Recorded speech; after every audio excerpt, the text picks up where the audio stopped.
You're listening to the Franchise Freedom Podcast with Giuseppe Grammatico.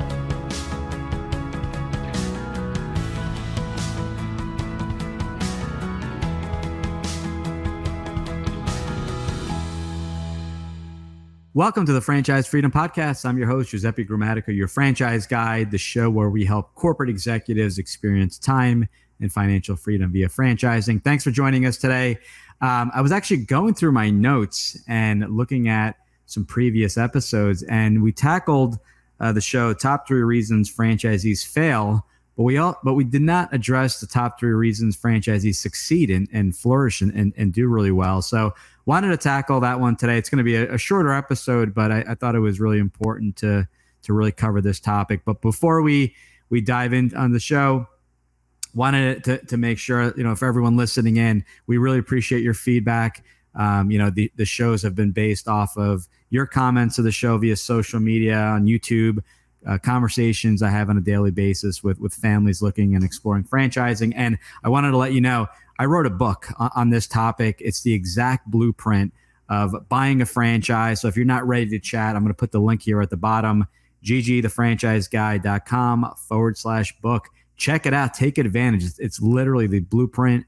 I put all my thoughts together, my experiences, and I bundle that into a quick read. I think it was a 30-minute read when I went through it last. So you can go to the website, download a free copy, or go to Amazon and purchase. I think it's $4.99 as of today if you're interested in more of a hard copy. So, and if you're ready to chat about franchising, book a call right here at the same website. Just click on the calendar link and would love to chat and help you out. 20 minutes or less, we can figure out together if a franchise may or may not be a good fit for you. So take me up on that offer. Now, the top 3 reasons franchisees succeed. I definitely want to cover this episode because it's funny because, the number one reason franchisees fail is that they don't follow the system. So obviously what's the opposite for franchise owners that succeed is they follow the system. A franchise is essentially a blueprint, that guide. The franchisor, via trial and error, really figured out the best way of going about doing business. So following the system is key. It's the value proposition. It's the reason you're buying a franchise.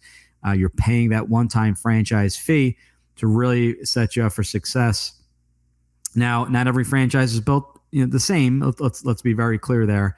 But they are essentially figured out the best way. So the best way of doing business, the vendors you should be doing work with, the pricing, the finding of employees, how to keep those employees on, the marketing, and the list goes on. Some will offer certain services and not others. Some will offer turnkey marketing and a call center. Others will not. So, but that franchise really has figured out the best way. So following the system is really the number one reason for success. And those that don't follow have a hard time. And I would not recommend anyone buy a franchise if they have no intention of following that system or completely changing the system. The second reason that franchisees succeed is really the right fit.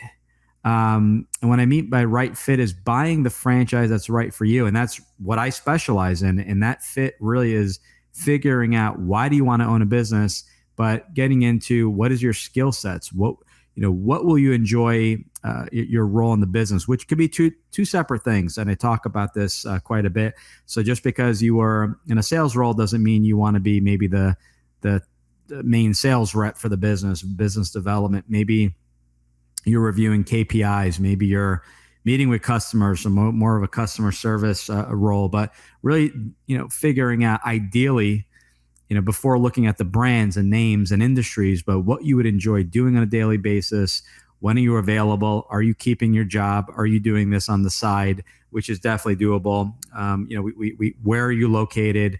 Is it a brick and mortar location, or do you prefer working from home? And maybe going to the customer versus the customer coming to your location to do business.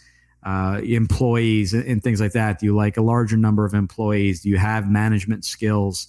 Do you prefer a smaller number? So, and the investment, right? You want to make sure that the investment is in line with the the liquid capital you're looking to invest in the business, and deciding from there if you want to self-fund, if you want to go out and get a loan, use retirement assets if you're, if you qualify. But, with the right fit, a big portion of that is also the continuing of due diligence and having the calls with the franchise companies, showing up on time, asking great questions, reviewing the franchise disclosure document.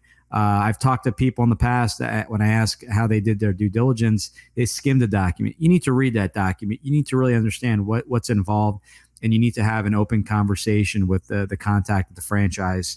Validation. So you've done your due diligence, right? We've looked at funding. We've looked at the agreements. We know what the opportunity is. We know what the role is. But now let's start talking with existing franchisees. We call it validation. That's really the second stage of the process. But some are one-on-one calls. Some are pre-recorded. Some are live group calls. Getting to speak with franchisees and get their true experience. You want the good. You want the kind of in-between, and you want the bad. You want all feedback, and you want to always question and follow up with, why did you have success? Why didn't you have success? Why didn't you make a profit this year? Was it personal reasons, distractions? Was the franchisor, kind of reshaping their marketing and kind of redoing their system? So you want to spend a lot of time there, figure out what's most important to you prior to those calls and what you want the ideal business to look like. And then from there, ask those questions. And it's a process of elimination. You want to figure out the best brands, and we usually bring some great brands to the table. But if you're just going to move forward with one brand, you want to make sure you move forward with the brand that resonates with you most. That's the best fit. Maybe if at the end of the day it's a three-way tie, and you can't, you need a tiebreaker. Maybe the tiebreaker is the territory closest to you.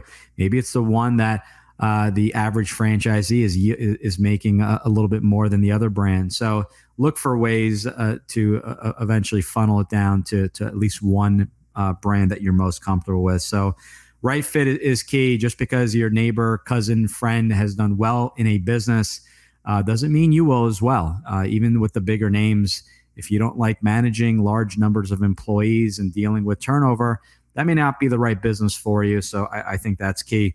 Capital is also one. We want to make sure that you do your homework, all your homework prior. I recommend this by the first or second call when I work with somebody, is to work with a funding partner and do a full analysis as to all your funding options, what you can afford.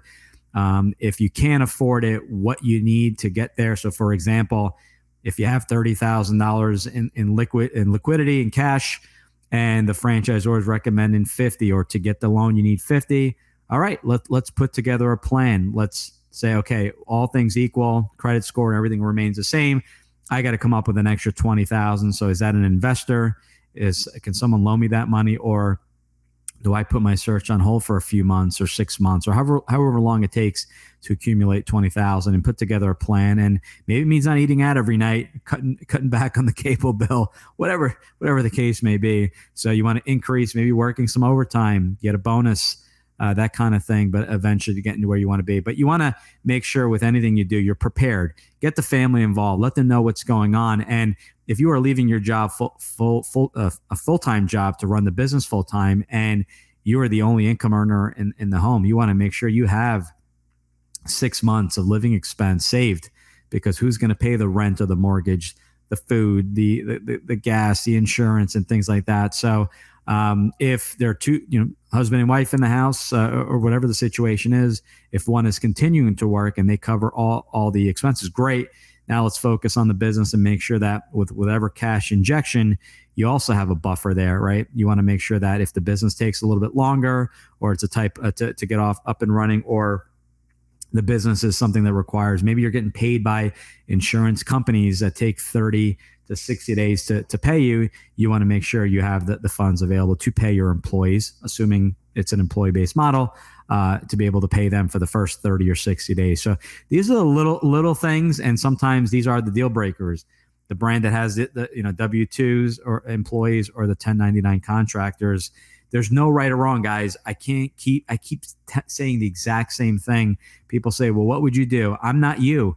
I want to really educate you and say W-2 or 1099 contractors, which do you prefer?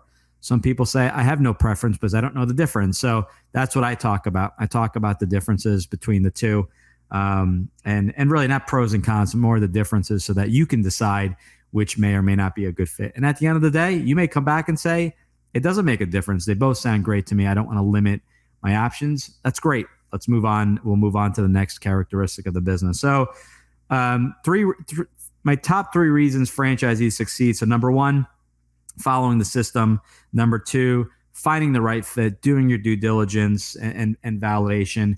And my third reason franchisees exceed is having capital, being properly funded, doing your homework up front so that you're not stressing day one of opening your business, how you're going to pay your employees or your rents and things like that, because that stress is really going to affect the way you do business. And we want to not have that necessarily all that stress from day one. And then, hey, what the hell? Bonus 3 point. We'll call it 3.1 to be consistent with the title of the show. And this is something I talk about quite extensively. Is your why, and the why is the true reason you're doing this. Yes, money is great.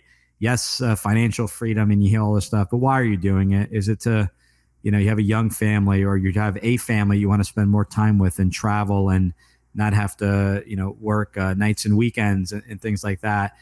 The why is big because the why is the reason you're doing it, but the why is also the motivation. Your business is cyclical. You're going to have ups and downs. So that why is going to get you through the rough times.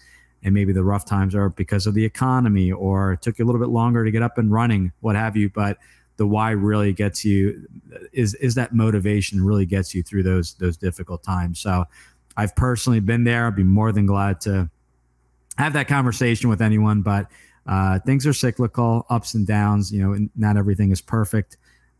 Franchise or not, you want to get through these times and just go back to the reason you left your job, the reason you invested in this business. So I hope you enjoyed the episode. Again, I wanted to, three reasons franchisees succeed. I wanted to counterbalance that with the other show, top 3 reasons that franchisees fail. So guys, I hope you found this helpful. As I mentioned, I'm going to throw the calendar link here at the bottom.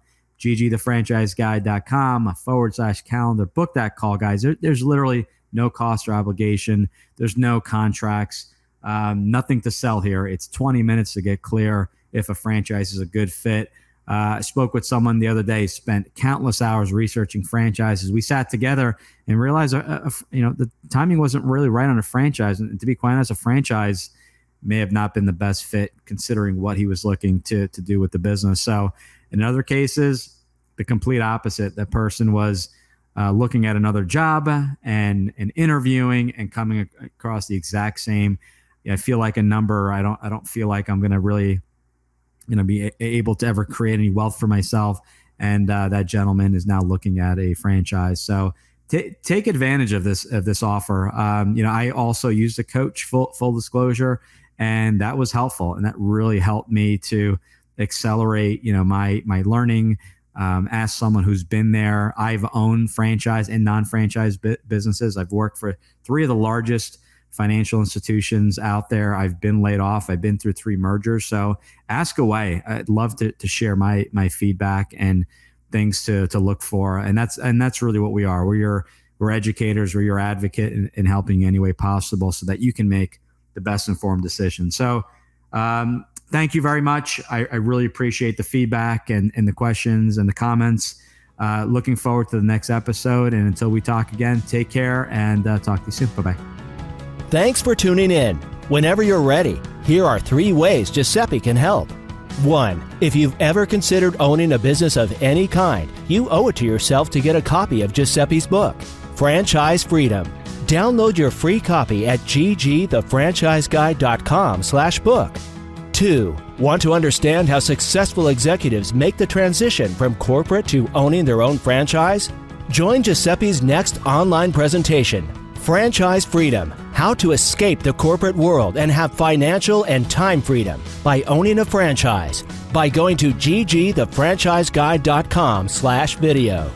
3. Want to work with Giuseppe one-on-one to identify the right franchise opportunity for you? To navigate the process and get plugged into experienced franchising advisors? Send him an email to gg@ggthefranchiseguide.com with one-on-one in the subject, and he'll send you all the details.